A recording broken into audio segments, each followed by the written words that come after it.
It should be starting now. All right. You're up, Daniel. I'll let you take it from here. Okay, let me get this going, shall we? Let's see. I'm sharing here. Oh, actually, hold on a second. Let's go here. And there we are. Okay. All right. Thank you, everybody, for coming. I appreciate you guys coming. It's a nice day outside. It's a Wednesday. You could be doing anything. So thank you so much for coming and watching and participating in this discussion about AWS Mastery. What does that even mean? So, all right. So I guess for starters, maybe I should introduce myself. My name is Daniel Brown. I'm a senior consultant at Improving. Improving is a consulting company that's based, at least the Atlanta office is based in Alpharetta. We have a lot of clients in the Atlanta area. We do a lot of stuff with cloud migration. I put cloud migration specialist there just kind of a little bit tongue in cheek because that seems like all I've been doing for like the last year and a half or so. Just lots of movement, and particularly to AWS, some in Azure though too. I've done some DevOps migrations, and actually I'm starting to work on that too. Cutter of grass, washer of dishes, and also diaper change. I diaper changer. I'm kind of a man of all roles and all matters of occupation, so to speak. I'm right there with you on that one. So the earliest documented account of distilling in Scotland came from the Exchequer Rolls, 1494. It read, 8 bowls of malt to Friar John Carr, wherein to make aqua vitae. The Scottish monks were making this water of life, this whiskey in the medieval period, distilling down fermented malted barley to something more refined. Unencumbered by the superfluous parts, they were left with this shining essence, something substantial, something with some bite. Today, we're going to distill down AWS to the heart of what it is. Through simplification, I pray that you will gain a fundamental understanding that will set you on the road to excellence.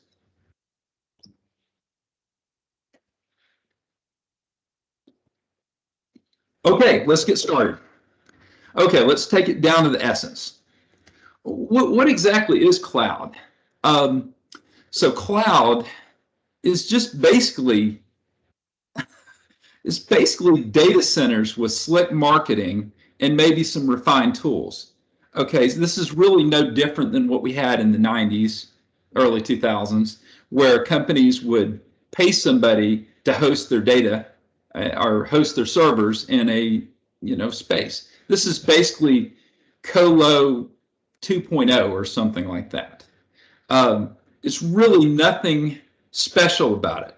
It's a computer or a server out there. We're putting stuff on it. We're serving it out to the world through the net. And really, there's nothing magical about it. If you read the marketing, you think that it's like something amazing, but it's really nothing to it. I went back. So there it is, just servers in a rack. Okay. When you start talking cloud services, not all cloud services are created equal. And even though I've kind of distilled it down to its essence, it's just a server that you're renting. You're renting basically time and you're renting space. And, basically, and maybe you could even call like transfer. So time would be time on a server, just like in the old days where you had terminals connecting to mainframes. Space, you're storing something, maybe gigabytes of storage, maybe terabytes of storage, maybe petabytes of storage, maybe just a couple megabytes if it's a small site. And then you're renting the ability to transfer that. So, serve it over the internet so that people, wherever they're at, can get it. And those are basically the three things of what cloud computing is: storage, maybe time for running on a server, or compute. Let's call it compute. Storage, compute, and then maybe the network, serving things back and forth. Pretty simple. Or is it? Okay, so AWS. Let's talk AWS. They're the leader. They're so much farther than everybody else. Though Azure is, they seem to be doing pretty well, catching up as a close second. They're maybe the Pepsi Cola of cloud computing. And, Google's still pretty behind. You have niche players like IBM and Oracle. But let's just say AWS for right now, Amazon is king. But with over 200 products and services, how do you even begin as a novice, just somebody that's stepping into it? How do you even begin to get an understanding, to build some kind of framework toward knowing what all this stuff is? It seems like a daunting and impossible task. And even for people that have been in AWS for a while, it can be daunting and impossible, because you'll go to a conference and they'll announce 10 new services and you're thinking, oh my gosh, 10 more services I have to learn. I've thought a lot about this and thought about a lot about kind of reducing this and distilling it down so that people can kind of at least get a foothold in there, at least start to kind of understand what it is. So Daniel has reduced the services down to 5 essential services for AWS. Drum roll, please. Here's what, oh, wrong way. Okay, there we are. Hey, okay, so these are the ones, and this is debatable. We could have a real big debate on this, but these are the 5 services, 4, 5, depending on how you want to look at it, services that I have deemed, through kind of thinking about it, the most critical ones that you need to learn, at least to start with. So Elastic Cloud Compute, what's that? That's virtual machines. So is it a Windows virtual machine or a Linux one? Could be either one. Elastic Block Storage, what's that? Well, if you're having a virtual machine, a compute portion, a server running, you have to have storage to connect to it. You have to have a hard drive, right? So that's what Elastic Block Storage is. So compute, storage, put it together, EC2, EBS, boom, there you go. You can do almost anything you need to do with that. Simple Storage Service, S3. I put that one on there because sometimes you need just big bulk storage. And S3 is kind of the place where you put bulk storage, stuff that's durable, that isn't stored on a hard drive that may crash or get corrupted, something that's stored independently of your server and what you're doing, that can be referenced.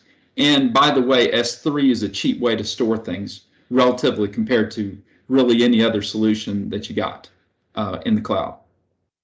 And, Azure has the blob storage too, but whatever. We're talking AWS right now. So Virtual Private Cloud, VPC. What is that? Okay, so you got the compute, the storage.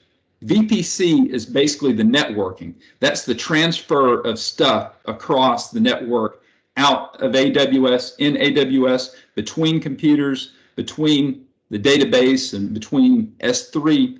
The VPC is your network. It's basically a VLAN. So you're building a network and subnets, everything you have in traditional networking, but maybe even a little bit simplified. If you don't know a whole lot about networking, a good place to learn networking is in AWS, because you're not actually hooking up any physical cords and stuff. You're creating all these virtual connections, and it's a real nice way to learn it. As the 5th thing that I added, 4th or 5th, depending on if you want to put those two together at the top, I have Identity Access Management, IAM. Basically, IAM is kind of like the control of access to AWS and what has permissions to what. So for instance, if you have an S3 bucket, a simple storage service bucket, you probably don't want everything to access it. Maybe you only want one server to access that bucket and no other servers. Well, you use IAM to set the permissions so that that server can access that data and nobody else. Also, it helps you with your, that's also where your login permissions are set. If you have an AWS account, you can maybe give limited permissions to a developer that just needs access to maybe stand up a server or something, but you don't want them to be able to look at the billing. That's where you control all the stuff is in IAM. Okay, so I would like to just show you just kind of a quick example. You know, AWS is complicated, but maybe not that complicated. So I was going to show you just a quick example of standing up a server. Just real quick. Let's see if I can do this. Oh boy, I have to share differently, I think. Stop sharing. Okay, let me do this. Last time I did this, I was on Zoom, so I had all the quick keys and everything set for Zoom. So it's a little bit different now. Okay, so let's come here and let me show you. Okay, so this is the EC2. So when you think EC2, just think virtual machine.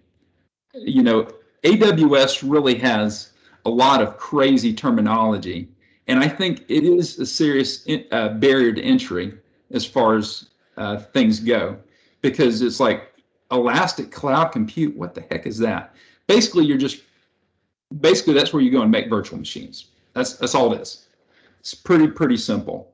Okay, so we're going to come in here and we're just going to launch a machine real quick, and just kind of give you a show here. Okay, and we're going to do a Ubuntu. Yeah, sure. Let's do that. Okay. And I'm going to choose, you get to choose the size of your server that you put out there. I'm going to do this T2 micro because it's free. More on that later. We were having a discussion about that when some of you guys were coming in.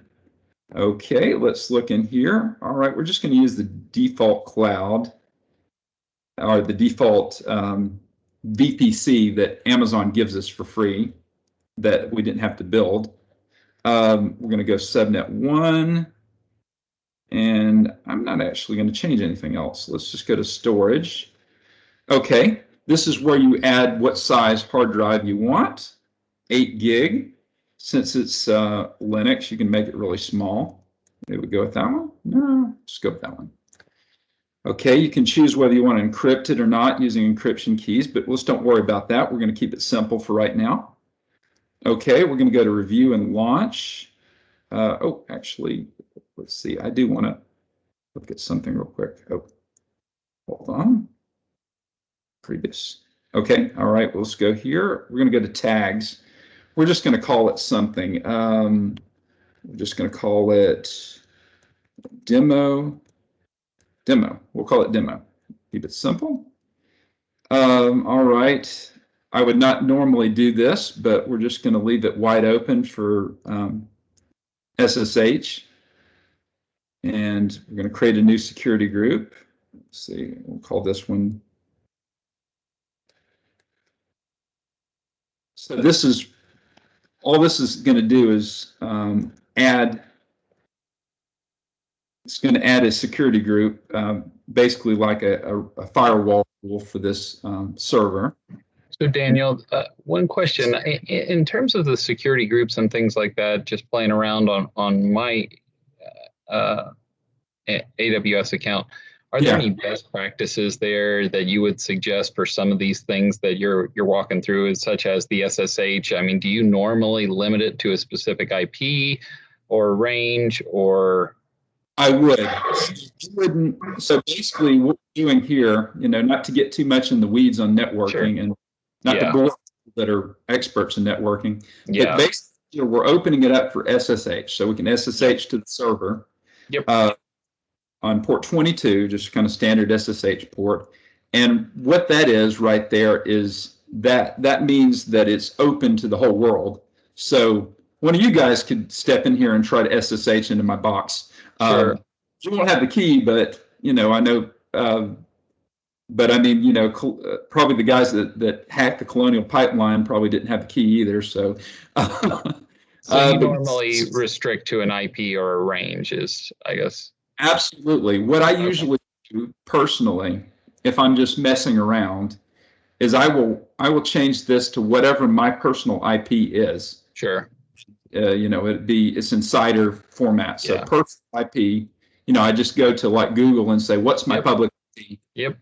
And then I'll put it in there /32. And then that would mean that I could only connect from my IP at home. So it's something real simple, real basic. Okay, so I'm going to come in here. I'm going to launch this thing. Oh my goodness, did I set it to create a public IP? Hold on. If I didn't, that would be bad. Okay, assign a public IP. We're going to make sure and get that. Otherwise, I won't be able to easily connect to it. Okay, let's go to review and launch. And launch. There we go. I have a key that I want to use here. Normally, you could create a new key, but it'll create just a SSH key in a PIM format, if you guys are into that, into knowing about that. Okay, so let's launch. And then all of a sudden, we are going to have a machine online, hopefully, soon. Okay. And one thing that's nice about this, about AWS right now, is used to you could do Linux servers, and you could do and several different flavors of Linux, by the way, Red Hat, Ubuntu, AWS, Amazon even has their own version of Linux. You can do Windows Server, all kinds of different flavors of it. They have these machine images that have stuff already built into it. So you say, well, I would like a Windows server, but I would like it with SQL Server on it. Well, they already have it built. So you just launch it, go through what we were doing, and voila, it's there. Okay, let me see if this thing, it says it's running. Let's see if the status check. Ooh, it says it's still initializing. I think I'm going to try to jump the gun on it. One thing that's nice, though, is one thing that's really nice is you can actually partition Mac servers now. So if you don't have a MacBook Pro at home, or whatever they call them now, now that they've moved to ARM processors, I don't know if they've rebranded everything. But if you need access to a Mac, you can actually come in here and create a Mac and then do whichever you need to do and then put it away. You can stop it. And what's nice about the EC2 is you only pay for the time that you need to pay for. Let's see. Oh, you know what? I had to just do this. What am I doing? I am, okay, hold on. Let me change screens real quick again. I think I should just, I'm just going to share my whole screen instead. Okay, right. Okay, so let me try to come here and see if we can get this sucker up and running. I think it's running here. Okay.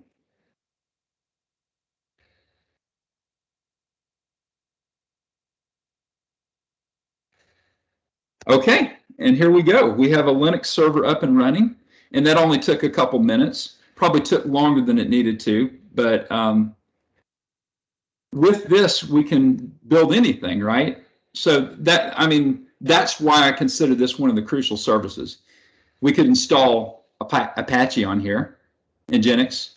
We could install a LAMP server. We could have PHP and MySQL and all that stuff together, Apache all together, and serve a site from here.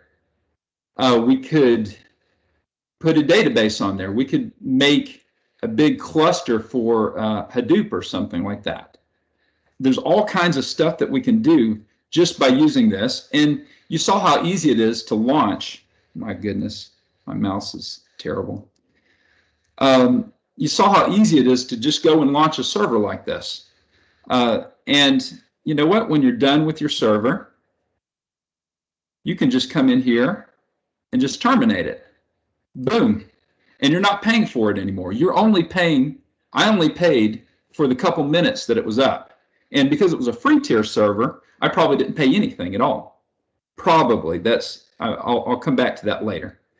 Okay, let's see. There we go. So one thing I did notice, Daniel, and not to derail us too much, is that, and I learned it the hard way, is that when you stop a server, and then you start it back again, you get a new public IP address every time. Yes, absolutely. There's some interesting things that happen when you stop a server and when you start it back up. So one thing, basically when you stop a server, all that's left is basically your hard drive, your EBS volume, your elastic block storage, to use the Amazon terminology. And when you start it back up, it's going to take that hard drive and snap it back into some more hardware and bring it up. Your public IP that you had and your private IP that you had probably wiped out, and it may change. The public IP will for sure change. The private IP may or may not change, depending on your CIDR block and how it does it. Who knows? Probably will change. There's ways to get around that. They have something called elastic IPs. And elastic IPs, you can attach to a compute instance to a server. And then if the server goes down, that is, you stop it like I just did, the IP that you had reserved does not go away. And actually, if you start it back up, you'll have the same public IP that you had before. So just a pro hint there. Okay, so, but basically, so with the compute instances, you can do pretty much anything. They're Legos. I mean, they're very low-level Legos that you can do almost anything you want with it. You could put anything together. But let's maybe, actually not yet. I was going to talk about, so this is a discussion about AWS. So I've got to bring up, and please don't glaze over. Oh my gosh, this can get really dry, but I'm trying not to make it dry. The 5 pillars of well-architected framework. If you go take any AWS certification, you absolutely have to know this. This is like AWS 101, and probably even the fundamentals one, you have to know this.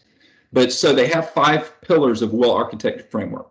Operational excellence, security, reliability, performance efficiency, and cost optimization. Oh my gosh, what a mouthful. So let's just go through them real quick. Operational excellence. Basically, Amazon's going to have your servers up and running. And they have SLAs on every resource in Amazon that says, hey, we're up 99.99% of the time. Okay, cool. Security. We'll get back to that one. Reliability. So Amazon is going to be up and ready. So reliability, I think that would maybe be more the uptime. Operational excellence, think about that one like we have tools that can help you build stuff correctly. Think DevOps with operational excellence. You're not just manually putting together servers. You are putting together pipelines to build servers. You're using CloudFormation, or you're using Terraform to build things. And we have all kinds of openings for you to be able to do that kind of stuff. Performance efficiency. So with AWS, it's like, if you want your stuff fast, you can get it fast. It's going to cost you. You can get a bigger server. You can do more. You can scale out. You can scale up. So you can bring online, if you have like a spike in traffic, you could have an auto scaling thing to bring on 20 different servers, to meet the need of the traffic coming in. But, it'll cost you something. Cost optimization. So this is if you're a project manager, or you're, an accountant or something, or you're in management at all, really, this is probably one of the ones you need to pay close attention to. because the cloud, although it's, I would say, cost effective to be in the cloud, there have been people that have moved from traditional data centers to the cloud that have gotten severely bitten. And I may ask you guys to share some of your stories if you know them. So out of these 5 pillars of well-architected framework, I would say concentrate, if you're a beginner, concentrate on cost so you don't get in trouble, and then concentrate on security. Okay, so let's talk about security. I said we'll get back to that one. Okay, so Amazon has what they call the shared responsibility model. Oh my gosh, yeah, this, don't glaze over, please. Please, I'll get through this stuff. I know it's kind of dry, but I wanted to present it because it's very important. So Amazon's responsibility is security of the cloud. Your responsibility is security in the cloud. That is, Amazon watches their network and watches the stuff that's coming in. They have armed guards at their data centers. They don't even tell you where their data centers are. But if you launch a Linux server like I just did in the cloud, and you leave it wide open like that for SSH, like I did, that's on me. I have to secure my assets in the cloud so that my stuff doesn't get hacked. They're going to do their part, and I'm going to do my part. Does anybody have any questions about that?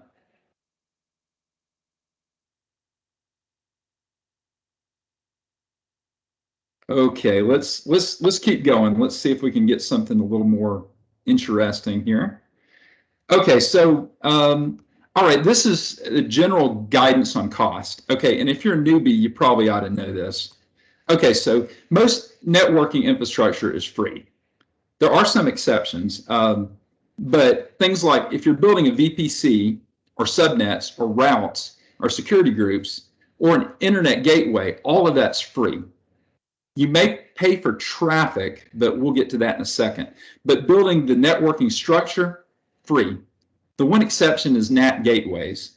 I think they cost something because they're technically a compute instance. I think that is a structure. Also, transit gateways, transit gateway attachments, but don't worry about all that. We're trying to keep it simple. Okay, so computing. Basically, you pay by hour when you're talking about computing. So things like ECS, or EC2, which we talked about, ECS, which is the container service. You're like, oh, thank goodness, about time we talk about containers. I'm so done with servers. You know, if it's not on Kubernetes and Docker, I don't even care about it. Things like code build. If you're building code, that's something that's priced by the hour. Databases, priced by the hour, but also priced by the gigabyte. So you have compute with the database server, and you have space. So you have a price by the hour and price by the gigabyte. Okay. The internal traffic. Most internal traffic inside of AWS, inside of your VPC especially, is free. There are some exceptions like, okay, so under external traffic, traffic to another availability zone or traffic through a load balancer may cost something. Now, the load balancer costs something because you're paying for time, because a load balancer is actually, even though it's a networking object, it's really a compute too. So storage, of course, is priced by the gigabyte usually. S3, EBS, AWS Backup, and Elastic File System, which is a networking file system that attaches. You also have FSX, that's a Windows one, but let's don't go down that. I will say this. Okay, so EBS, that is the hard drives that you attach to your compute instances, more expensive per gigabyte than S3. S3 is just basically a bucket where you store a lot of stuff. If you have a lot of data to store it in S3. And there's options for data that you don't have to access very often, like if you access it maybe once a year, or you're just putting it there you're never going to use it, but you can't in your heart stand to get rid of it, that would be a place to put it too. So, hey, Daniel, in S3, do they have dedupe features and things like that to help save on cost? So, think on dedupe. Does anybody, I'm trying to think if they do. They do have versioning, so you can actually have more dupes. Yeah, I guess one of the things I was thinking about is sometimes you have 5 different people having a copy of the exact same file or something like that. And I didn't know, I know in local SAN infrastructure, sometimes local SANs will have dedupe features where it only stores it once and just keeps a reference to it 5 times. And I didn't know if S3 had something like that. Yeah, I mean, I would think, so I think it's, I know if you're coming from a traditional data center, it might be, you might want to think about S3 like a storage, like a SAN, but it's not quite the same. Okay. Because the storage in your bucket is kind of, I don't know, it's kind of completely autonomous from other buckets. You know what I'm saying? So maybe if you had the same file and, well, I don't know. Yeah, that's fine. Yeah, I mean, I knew they had versioning and things like that, and that's fine. I can go research it. I wasn't sure if you knew offhand, so. I don't think there's really a deduping thing because the way it's stored. Because the way it's stored, and also because they don't want to be presumptuous with your data, So, I mean, I guess if it's stored one time, that and it's all the bits are exactly the same. I don't know. They may do some of that stuff behind the scene. Well, I don't know. That's a good question. I like that question. Thank you for asking it. We did have another question in the chat. I think is it required to create an endpoint in S3 bucket? No, I don't think so. I mean, technically they'll create a endpoint for you to access the bucket. And that creating the bucket creates an endpoint that is like a HTTP endpoint that you can hit to get that, depending on permissions. But yeah, you don't have to create a separate endpoint for it. And you can always access your objects through the console. What I showed you was the console. They also have AWS CLI, which is really helpful for accessing your objects in your S3 bucket. They also have AWS API, so you can access your objects programmatically through code using probably any language you can think about. I mean, so C#, Java, definitely JavaScript of any flavor you want, and definitely Python for sure. JavaScript and Python, they seem to be like AWS's favorites for everything. So, and then JSON. So if you like JSON and you like JavaScript and you like Python, AWS is home for you. So services that build or manage other services are usually free, but you pay for the underlying resources. So for instance, if you were using Terraform, well, let's go with CloudFormation. That's the AWS version of Terraform. That's a infrastructure as code. You can build infrastructure as code, and you don't pay for that service, but anything that you bring up with that service, you pay for. So usually those kind of services are free, though you got to watch those kind of things.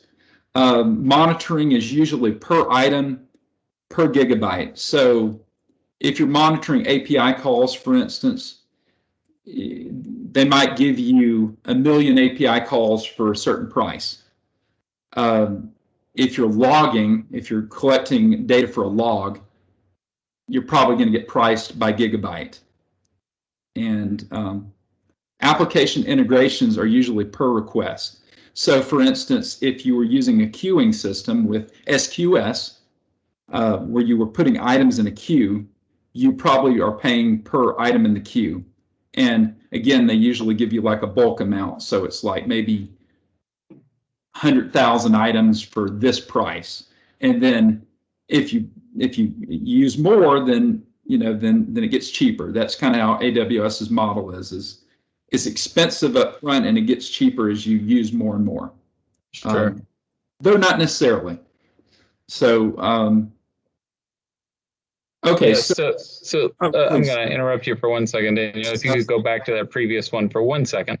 The person that was asking about the endpoint said that they have full admin permission, but it's still asking for an endpoint creation for backup.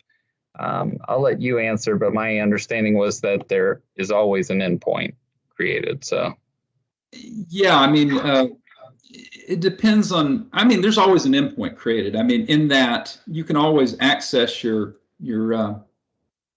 bucket using basic REST call. Like basic, HTTP get, get method. So it sounds like. Can you see the endpoint address from the console as well? Yes, you can. Okay. Yeah, you can. You can go and let me show you actually. Maybe I should do that real quick. Let's see. Okay, so let's go to S3 bucket. Heaven knows what I have in here. So going a little bit off script, guys. So let's see what we got. Wasn't sure if that was a Auburn diploma in the background earlier. Hopefully it's not any stats on Auburn because nobody wants to see that. So. It is an Auburn diploma in the background. At least it's SEC. So. Oh my goodness, that's funny. Okay, so let's look at, how about CloudFormation templates or something? Sure. Oh, well, maybe not. Hold on, let's go back. Let's do something a little more manageable, say. Let's look at this one over here. Okay, there's just a couple HTTP pages. Okay, so if you go to properties, wait, let's see. Oh, let's go to a particular object. So if you were looking at a particular object,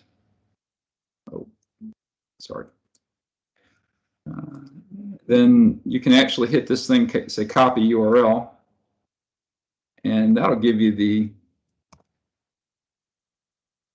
endpoint right there for it. And since it's public, you can actually get it. If you're trying to access stuff programmatically, I would probably use the API, or you could use the CLI. Would be something I could show you, but let's see. Hold on. I was wanting to look at another thing here.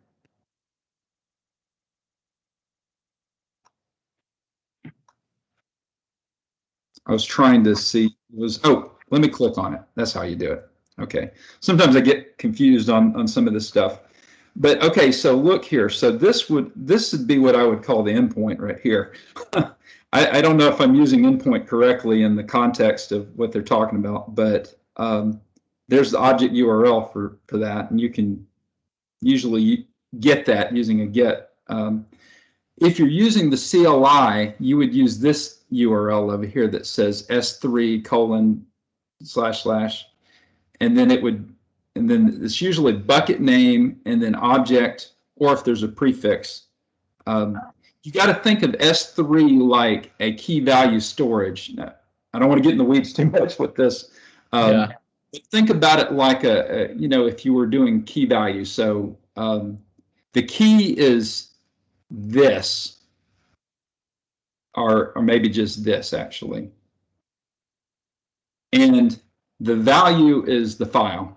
So it's not really you get in trouble if you start thinking about S3 as like a file system, because it's not like a file system that you would have, even a network's file store. That's why they have solutions on AWS for network file store. I hope that answers the question out there. If not, feel free to chat some more. But then Kathleen also had a question. She said, backing up a bit, did you say you can create an Apple or Mac instance on AWS? Yes, you can. I'm excited that you're excited about that. Let me show you. Okay, so let's go back to EC2. So this is particularly helpful. Let me kind of back up and talk about like one of my former jobs. So we had I worked at one of my former companies, and we had to have MacBooks because we had to test a website on the Mac. We were doing we basically were creating all the web apps for an online university, and it was an art university to boot. So a lot of the students, of course, were using Macs to access stuff because they're art students. Of course, they're using Macs. Of course, they're using Safari. So we had to have Macs to be able to test all that stuff. Well, with Amazon now, you wouldn't necessarily have to have a Mac. Maybe you want one, so that's cool. But see, look at this. So we have 3 different builds of Mac OS. There's Mojave, Catalina, and Big Sur, though I've heard a lot of interesting things about Big Sur. Okay, so one thing I don't know, if we wanted to get really in the weeds about Mac, I don't know if they're actually on the M1 processors yet. Maybe not. These might still be Intel processors. So don't quote me on that. But yes, you can create Mac instances and go through it just like I created the Ubuntu instance. I haven't actually done it before, so that's I probably should if I'm going to do something like this. That might be a good one for another time, so we don't get too far off topic. Absolutely. No, I'm loving the questions, though. Thank you. I mean, no problem. Okay, so let me kind of show you the next. I call this, so I gave you the 5 basic services. This is what I call the next level of services. And like I said, this is completely arbitrary. I mean, there's reasons why I put these things on these lists, but this is my opinion. And if you had somebody at AWS and asked them, they may have a completely different opinion than I do. So, okay, so I put Lambda, I put CloudWatch. Lambda is basically like their serverless, so it's a lot of functions. If you like Python, great place to practice Python. CloudWatch is logging. Systems manager is a way to manage your instances without actually having to SSH into them, which is nice because, or RDP if you're a Windows person, which is nice because you can go in and you don't have to have any connection to the outside world for your instances. You can have them completely isolated, go into Systems Manager, go get a command line and do all the managing of your instance, and nobody can touch it except for maybe somebody in AWS. But okay, Route 53, that's the DNS. So if you want a domain or you want domain records, Route 53.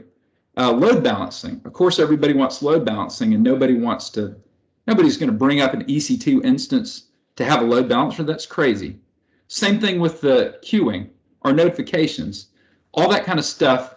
Nobody wants to bring up an in-queue server or whatever, We don't want to do that. So also the certificate manager, domains and certificates. Those are things that are, really need managed somewhere. So you might as well do it. Amazon Cognito, that's the federation. So, if you wanted somebody to log into your site and use like their Facebook credentials, Cognito would be a good way to do it. And it's a good service to use. Okay, let's talk about the derivative services. So one thing that I think is kind of interesting about Amazon is Amazon's a little bit like going to Walmart or Target or something and buying Sam's Cola. It's like, oh yeah, this is just like Coca-Cola, except it's Amazon's version of Coca-Cola. We wrap it up in a new, it's the store brand almost. But sometimes the store brand's pretty good. I mean, I'm not saying it's bad. I'm just saying that Amazon derives a lot of their stuff from it. So RDS Aurora, so RDS is the relational database service. Basically, it's a way for Amazon to manage your SQL Server, your Oracle, your MySQL, Postgres, and you don't have to actually manage the server. You just manage the data. If you're a data person, like David, you probably think, well, that's great. I don't want to have to manage servers. You know, I'd rather just manage the data. Now, that doesn't mean you don't have to do indexing and stuff, but let's just say it's a little bit easier. You're not messing with pages or something like that. They also have things like CloudFormation that is kind of like Terraform. You have Elasticache that's basically like Amazon's version of Redis or Memcache, depending on which one you need. Also, Amazon has ECS with Fargate and EKS. That's basically like the Kubernetes, Docker. You know, so if you're doing containers, it's kind of like Amazon's managed container service. So, okay, so what's the upside and what's the downside? The upside is that it's easier to build, easier to maintain. The downside is some of these services are very expensive and you have less control over the underlying services. So maybe you like managing SQL Server from the ground up. You like managing the nuts and bolts of it, and you think you can do it better than they can. Maybe you can. But really, the expense is kind of the biggest deal. I've had clients that their 90% of their AWS bill came from databases, from RDS, from doing the relational database service. It can get expensive. So the best thing is just kind of watch those costs. Okay. All right. So I put this in here. One of my colleagues that's very skilled in Azure, she wanted me to kind of have a map. So yeah, it's yet another map. So EC2 is like virtual machines. Auto scaling is kind of like virtual machine scale sets. I guess if you're not an Azure person, then you're probably thinking, well, this is boring. I don't really need this. The thing that's interesting to know, though, is just noteworthy, is almost every one of these cloud services, or let's just say AWS and Azure, they all have equivalents, and they're all named differently. And some of them aren't one-to-one equivalents. Some of them have kind of all the services bundled together into one service, and some of them have different things, different nuances on those services. So, and I put the link in there. I guess I'm going to share these slides whenever we get done. So, okay. All right. So the goal of the talk today is not to imbue you guys with mastery. Knowledge gained so cheaply can't be relied upon. Instead, the goal is to set you guys on a path. Seek and you will find. Ask and it will be given to you. Follow the path, this path to mastery. Don't be blinded by the esoteric totality. Gain some mastery by going over the 4 or 5 essential services. Then what you can do is start to incorporate the next level services. Then your eyes will be open. You'll start to understand how it fits together. Pay attention to billing. Don't neglect security. Understand AWS.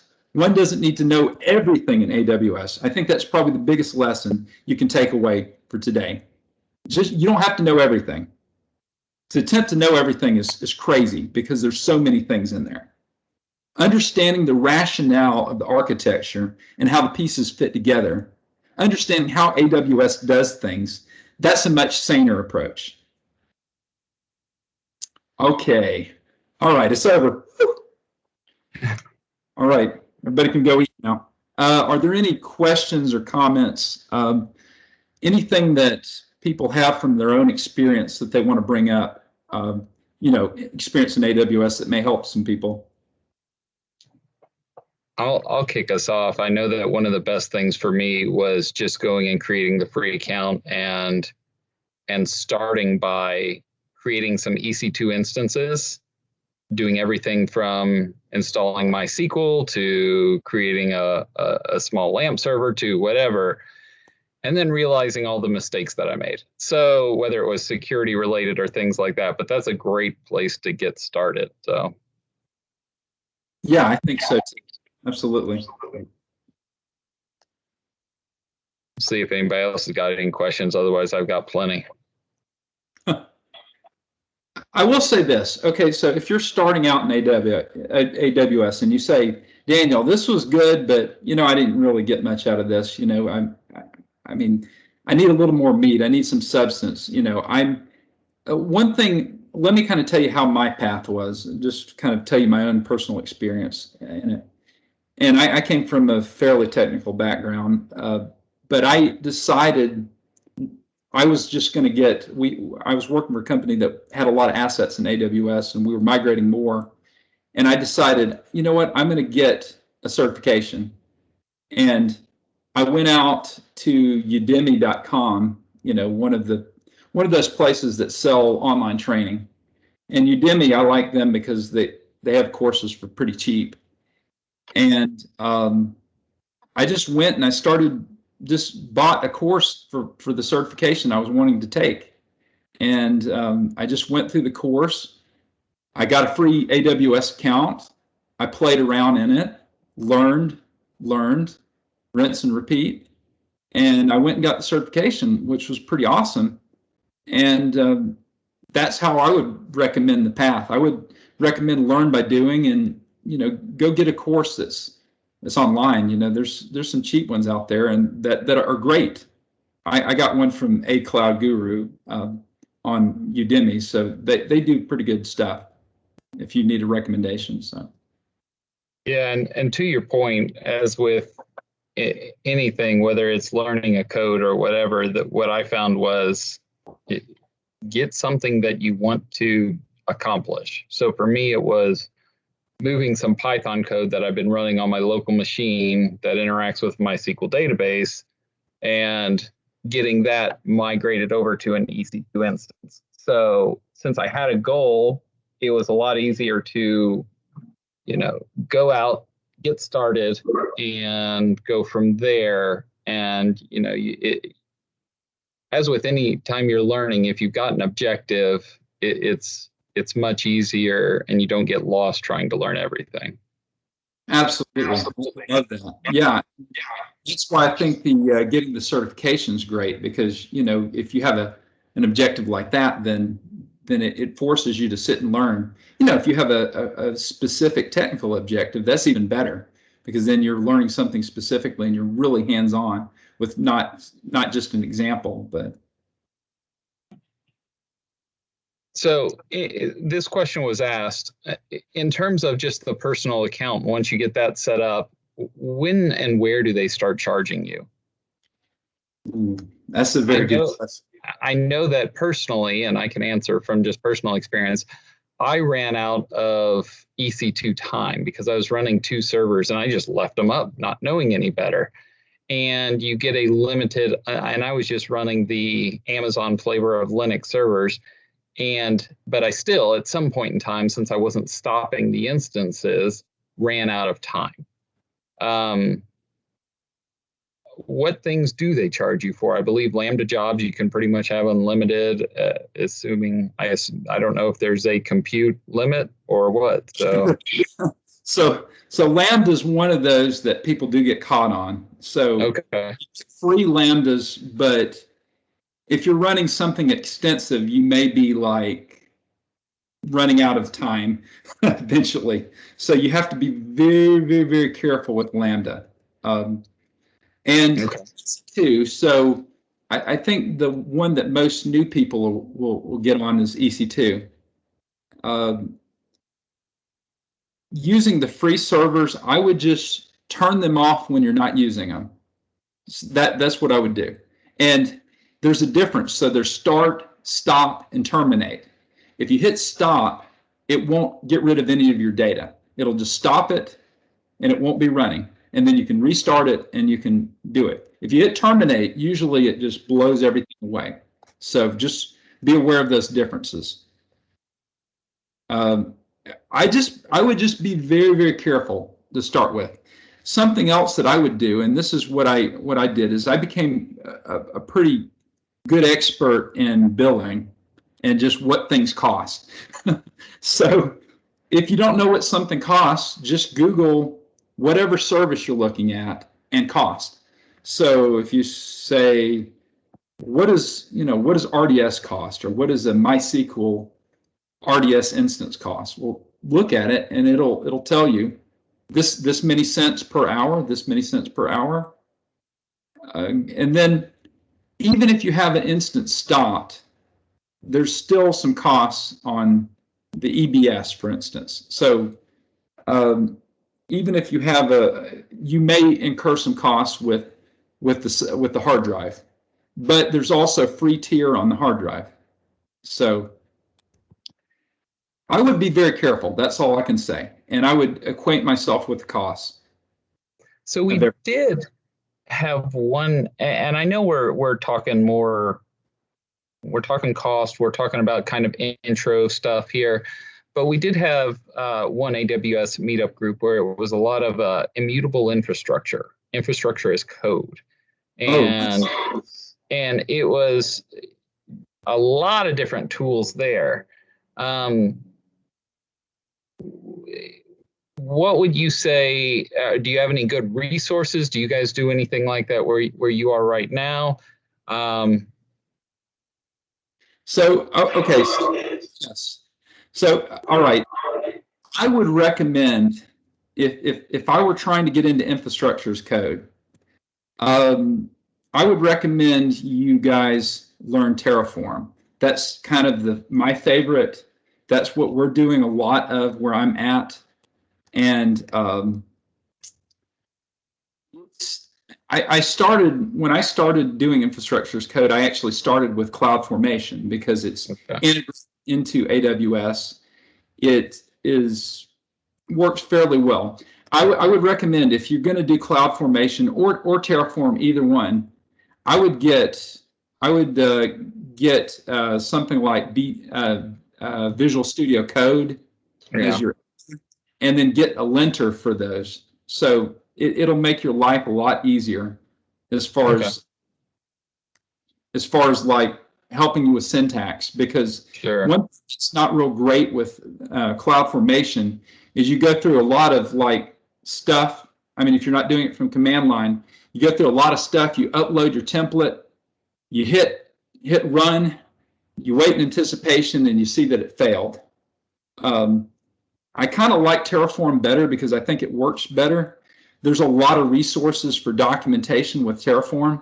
So, for instance, if you wanted to build something in Terraform that's, say, a EC2 instance, I would just Google Terraform, AWS, EC2, and then you can see like documents on how to do that. It's pretty good, good stuff.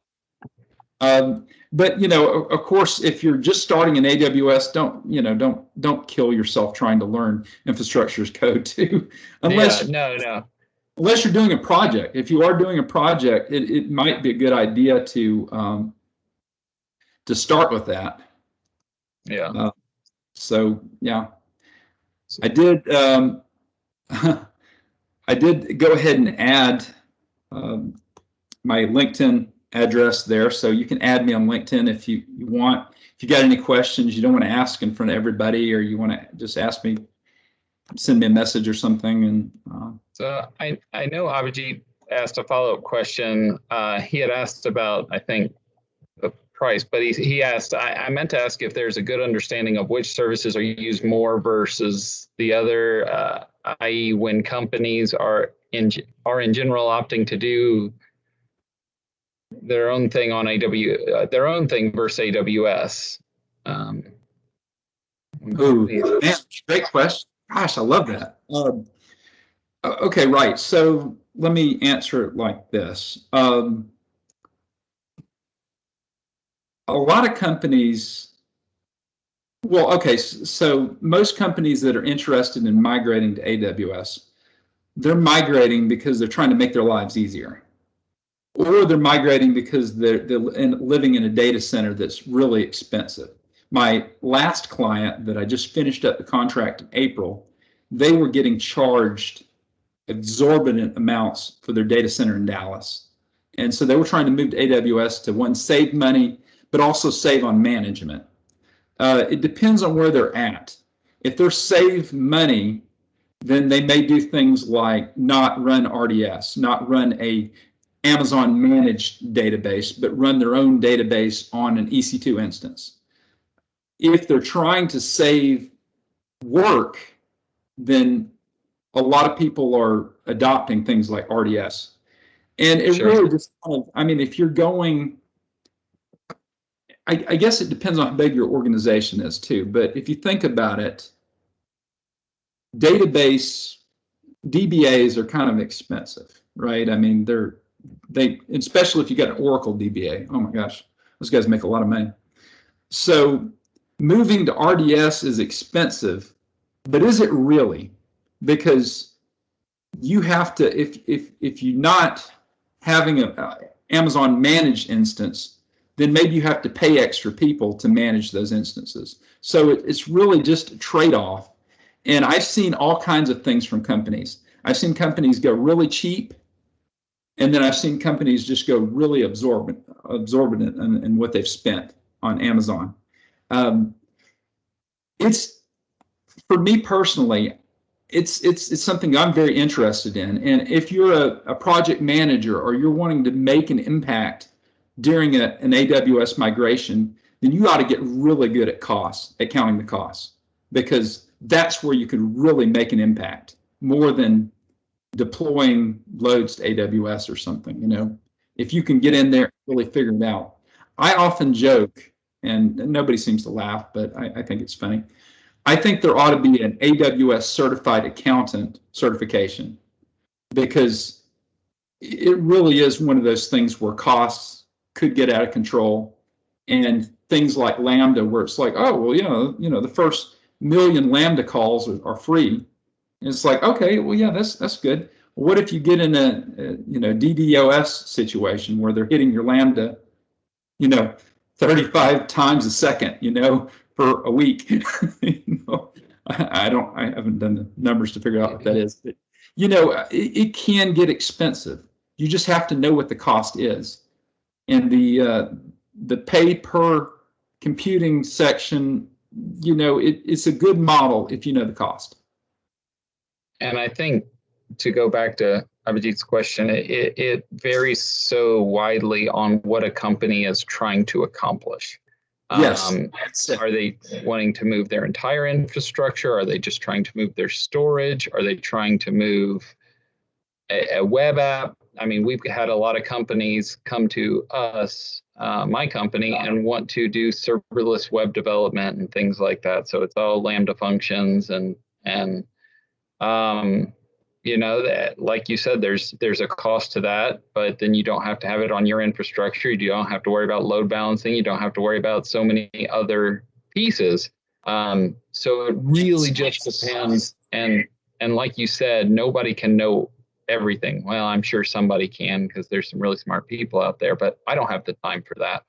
So I'm going to focus on my little expertise in my area, which tends to be more on the data side, and focus there. So I hope that answers your question, sort of, Abhijit. Well, build on what you said, because you answered it a lot better than I did. So, all right. So yeah, I would ask that if you're talking to your company or your client, or I would ask, what's your motive for moving to AWS? Some people, it's just like, hey, it's the cool thing to do. We're moving to cloud. It's the cool thing to do. So if it's the cool thing to do, then maybe you adopt more of the AWS services. If they're trying to save cost, well, then it's obvious. Well, it may not be obvious exactly what you need to do, but it's obvious where you need to be looking. Are you trying to make things easier to manage? Okay, you have a whole bunch of infrastructure people that are sick of having to, partition new servers or worry about servers dying when they're on vacation? Or is it something that you're trying to do something a little more advanced? Like maybe your company is going to machine learning stuff. So you need those machine learning services that are in AWS or in Azure. So that's why. Maybe new development is going into the cloud, but the old development is staying on premise. Really, I think if you ask the motives, figure out what the motive is first, and the motive may not necessarily be what they say. So that's where it takes a little bit of detective work. Somebody just asked, what do you feel is the best tool or tools for provisioning EC2 instances via console or via Terraform? I know there's Ansible. I know there's so many tools out there. What's been your experience? Terraform, no doubt. Terraform's the best for me. I've used Ansible before. I've used CloudFormation, like I said. Something like, so here's the thing. Okay, I don't want to get too much in the weeds. I'll start losing people here a lot. People are like, hey, it's dinner time, man. But there is a difference between configuration management and configuration or resource creation. And I think Terraform is very strong in the resource creation. That is, you start with a greenfield or you're building stuff like your servers, use Terraform. Bring everything up. A lot of people use Chef for resource management or something like that. So, it's like configuration management stuff. And it really depends on what your goal is for infrastructure as code. There are a lot of infrastructure as code solutions that kind of do a little bit of both. I think maybe I would put Ansible in that, and you could probably use Terraform for configuration management also, where it's like, okay, we need to change some things a little bit, we need it scripted out, we'll go change the Terraform, boom. So I think it depends on your goals of what you're trying to do, but if you're starting from nothing, I would say Terraform. It's the best. The follow-up question was, if it's provisioned by the console, will it be deleted once Terraform is run? Ooh. Okay, so Terraform, the way it works is it kind of stores configuration in a file that's like a Terraform configuration file. So anything it builds with Terraform, it'll kind of store in there. And if you delete something that you built with Terraform, it'll take it out of that file.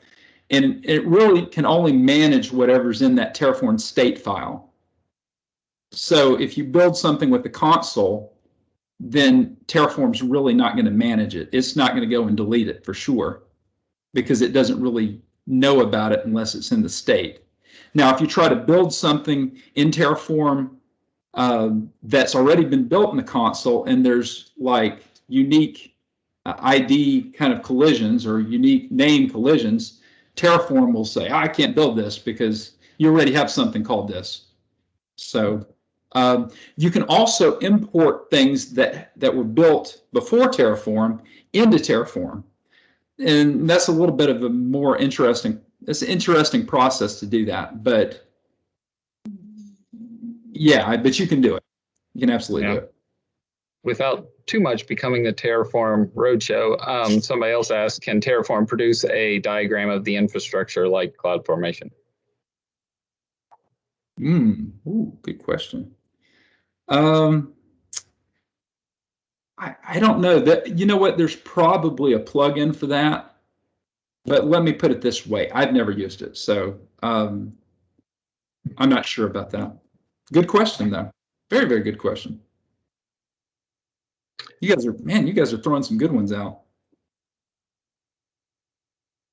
Anybody else out there? S3 questions, EC2, anything. I mean, there's a candid. Daniel knows everything about AWS, so ask him anything. Oh gosh. trying to throw you under the bus a little bit there. So I love it. Yeah, challenge me. The deduping in S3 bucket, that was a good one. I never. Well, yeah, and I guess once I thought about it a little bit more, since it's not the SAM structure. I mean, yeah. Anyways. Yeah, something that a lot of people run into with S3 when they're moving into the cloud. You have to think about it differently than you would just a network drive or something. So. Yeah. Hey Daniel, Paul here. So I was paying attention to what you were talking about, billing and accounting, and it did strike to me like 2 years ago that this is interesting opportunity for me to look into it, and now you kind of validated that. So I started looking into it, and I saw there are few companies out there who are marketing tools for cost optimization. So you buy their tool and they'll have a dashboard to guide you there. So that was one thing I found. Second thing, maybe I gave up too early, was that, hey, before I understand cost optimization, I probably need to understand all the technical stuff under the hood for me to be able to make a good recommendation on how to optimize cost or how to estimate cost. So just lost direction on that and gave up on it. So any guidance there on that subject? I do have an idea, and if anybody else has a different idea, please chime in. So I think that's where maybe if you wanted to, getting the solutions architect certification would be good. You could get the associate one. It's more difficult than getting like the fundamentals, but I wouldn't say that it's like crazy hard or anything. That the professional one's brutal. I've gotten that one, and it is absolutely brutal. Like make you want to go run screaming. But maybe that was just me. But yeah, the associate solutions architect is really not so bad. I mean, if you guys want to take it, I would go get an online course and then just figure it out. And what it does is it tells you a lot about how the pieces of the cloud fit together. It helps you to kind of figure out how these technical solutions get formulated. And you don't necessarily have to know about like coding, or you don't have to be super technical from a high level stand. I mean, it's more, it can be more high level stuff. I mean, obviously if you're implementing it, you probably need to be a little more technical, but at least talking about it, you could say, well, hey, yeah, this is the pattern that needs to go in place. This is the recommended structure by AWS, is that we have, we have this on this, we have this here, we have this database, we have DynamoDB running for this, and yeah. So I think that's I would recommend maybe you try to take a crack at the solutions architect associate certification. Thank you so much. I think that's a great idea. We're going to do that first step and then take it from there to the accounting side. Yeah, I think you would. I think you'd do well on that. So we'll wrap up here in just a minute. But there was another question about what do you feel is the best database backup utility in AWS? Oh, wow, man, what a great one. Oh my goodness. So the baked-in AWS database backup is actually pretty good, I think. Now, we could probably get in the weeds and talk about why it's not great. But I think if you're running, okay, so let me caveat that. Let me back up a second. So if you're running RDS, that is the relational database service, that is the managed AWS database service, I think using their native backup, I say native, the AWS database backup, I think is probably the best thing to do, because if you're already paying for RDS It's really not that expensive. I mean, it's basically you're paying per gigabyte storage. You know, kind of like almost, I think they store it in S3, though it's a little bit abstracted for us, so we don't really know that. But I would just use that. If you're not using RDS, that is, you have, say, a SQL server that's running on an EC2 instance, I would use whatever native tools you use. I mean, I would use whatever tools you used in the data center. So, you know, or before you move to the cloud. So RDS, I'd use the AWS tools. If you're running on EC2, I just use whatever other tools that you had before. I'm not really, I don't really have much more beside that. So. Well, thank you very much, Dan. I appreciate your time. I'll put up my slide one more time here for everybody. Again, my name's David. Thanks for everybody for attending tonight, and we'll have another one in June. The topic will be coming out shortly. If anybody's looking or interested in anything, feel free to reach out to me. I'm happy to connect people that might have some follow-up questions that need a conversation. Reach out to me anytime. There's all my contact information there. And I really appreciate everybody attending tonight and hope you all have a good evening. One other thing, I will post the video for this out on the comments for the event. So look for it out there. And thank you very much, everybody. Have a good night. I will send you guys. That was very helpful. Absolutely. Yes, Daniel. I'll send you the slides so that you can post them out there too. Perfect. Perfect. Thank you. All right. Thanks, everybody. It's a pleasure. Man, there were great questions. Love it. All right. Talk to y'all later. Bye-bye. Bye. Yep. Thank you.